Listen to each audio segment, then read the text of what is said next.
All right, folks, Donald Trump wants the Supreme Court to intervene in the case where he is not getting immunity. Of course, the appeals court ruled on that. So he wants the Supreme Court to rule. Many legal experts expect them not to do so, affirming that 3-0 decision that he does not have immunity now that he is a regular citizen. Now, over the weekend, all these media people were talking about the special counsel's report where he questioned the mental acuity of President Joe Biden, yet they completely ignored the crazy, outlandish, nonsensical, rabbit, nutcase stuff that Donald Trump was saying in his rallies. In fact, this is what he said over the weekend with regards to the United States defending its allies in NATO if they were attacked by Russia.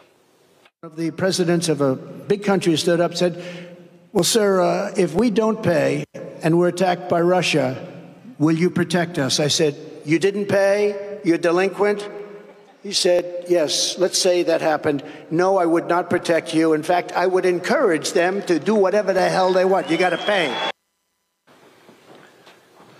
So, Omakongo, here you have an individual who wants to go back to the Oval Office who is literally saying, hey, it's no problem for Russia to attack our allies.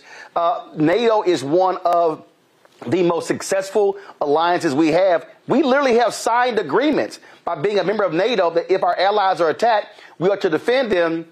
Where are all these so-called pro-military Republicans who touted Reagan and you know, going after Gorbachev, tear this wall down? It's amazing how Republicans have completely sold out to Putin and Russia. Hey, Lindsey Graham. I mean, you know what's going on, Lindsey. Look, the fact of the matter is that Donald Trump, with his mob boss mentality, he talks about his ideas on NATO like it's some type of protection racket, like we see in the shows. Hey, you haven't paid up, you know, pay up tonight, or we're not going to break your knees or whatever. That's the type of mentality that he has as it relates to NATO, and the mindset is completely wrong in terms of how he looks at it. And people like Marco Rubio, who are on Jake Tapper this weekend, talks about what we saw what Trump did the first time he was in office when he said similar comments to NATO. Well, back then he had people to help keep him in check. This time around, he doesn't have people to keep him in check if he gets in. And so even if he didn't break away from NATO exactly, all he has to do is agree to not support certain things and fund certain things, and NATO is going to fall apart. This is disgusting and this is despicable. Furthermore, this is also a version of what he said in 2015 about Russia. If you're listening, I hope you can find the emails, right? For Hillary Clinton. That night, the whole Russian bot farm started going into overdrive to help to interfere with the election. This is more incentive for Russia to want to continue its interference into our election in 2024 as well. So now they already wanted him, and now they're more motivated to do this because we know that Trump is not going to do anything to criticize Biden in any way, shape, or form. And some people could say in the and the last thing I'll say on this is that he can say that at an audience like that because many people in America on a day-to-day basis don't really know what NATO does or is about in any way, shape, or form. We don't have American civics taught in our schools, and we don't have international history and politics and government taught in our schools as well. So they can hear him and say, yeah, pay your dues, even though he doesn't pay his own dues and his own loans and is in a crazy amount of debt. And so we have to be mindful of the fact that this is also scaring our allies, but we need to speak up here in the United States about why this is important to us, particularly as it relates to Ukraine. Americans are not dying in what's happening in Ukraine right now because we've been supporting Ukraine. And of course, Ukraine's not part of NATO right now, but really at the end of the day, if we lose that, and he's successful in Ukraine, he's going to start going to other places and attacking NATO allies. Then we got American troops and lives on the ground as well, and that's going to be even more problematic for Americans. So we got to get on the good foot now with this and calling him out. Julian, that's why the point Omakongo makes there is so important. I've heard so many black people whine and complain about the amount of money that is spent when it comes to Ukraine. People don't understand a foreign policy. If Russia takes Ukraine, then Putin has made it clear he is going to go after other countries that are part of the NATO alliance. He wants to put back together the Soviet Union, which was broken apart, that Soviet bloc. If any NATO country is attacked, we are obligated to get involved. What does that mean? American troops on the ground. So when you see the funding take place now by Congress, that's actually cheaper than Americans being involved. And so I think people need to understand that this is not just, oh, Ukraine and Russia. This is literally an effort by the United States and other countries to keep Putin from taking a country and then going to take other countries. Precisely. I mean, we have to keep Putin in check. What Putin wants is World War III. And you've seen all the things he's doing to basically push conflict, any kind of conflict. And he said things, and the problem is not just Putin. Putin's going to be Putin. But Trump and Putin have been in bed with each other, not literally, just figuratively, for a long time. He and the two of them have been in an unholy alliance for a very long time.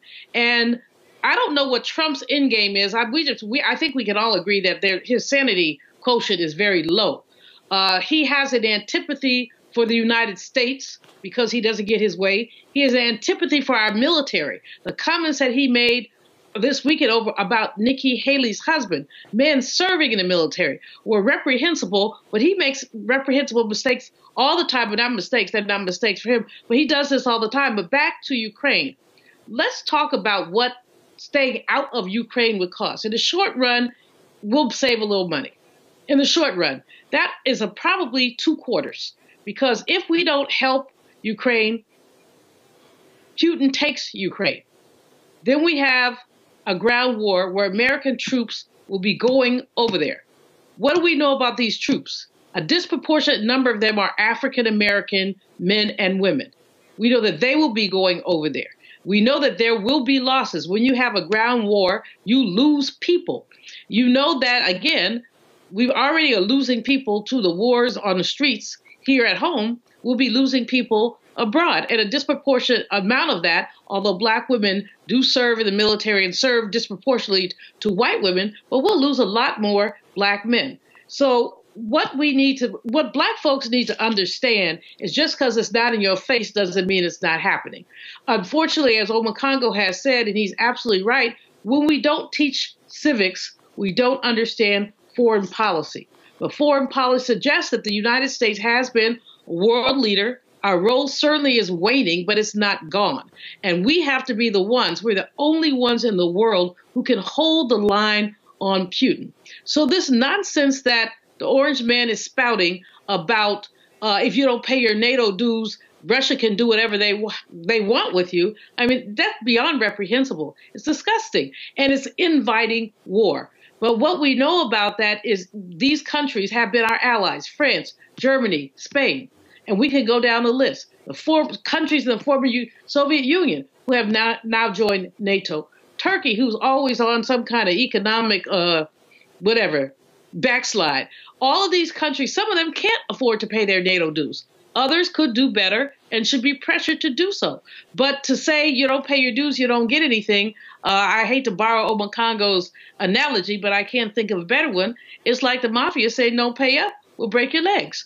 But we do know that certain people, the Orange Man, perhaps, never mind, I'm not going to go there. What I'm going to say is American citizens must be responsible. If we choose to not have the leadership role, understand what the consequences are. Rita? Well, I would say do not underestimate what Trump is doing here in his election speech. A lot of you have said things like people who think this way don't understand foreign policy, and that's not what's really going on. He's playing to the new sentiment, which is bipartisan, I would add, a growing sentiment of people feeling like that they don't want the United States to be the policeman of the world and that we should mind our business more and have foreign involvement a little less. And so this is really tricky what he's doing because he's playing on that sentiment. But what people really need to pay attention to what he's saying is he's playing off that sentiment, but he's also really far to basically outright just support Russia. And so with this being a black news show, what black folks need to key in on is that Russia has absolutely nothing good for us. So the United States, through a Trump candidacy and Trump presidency becoming closer with the likes of Vladimir Putin, has nothing good in store for us because we know that Vladimir Putin is absolutely great with white nationalist views. We know that the disdain that Putin has had for black folks and that a lot of his policy reflects that,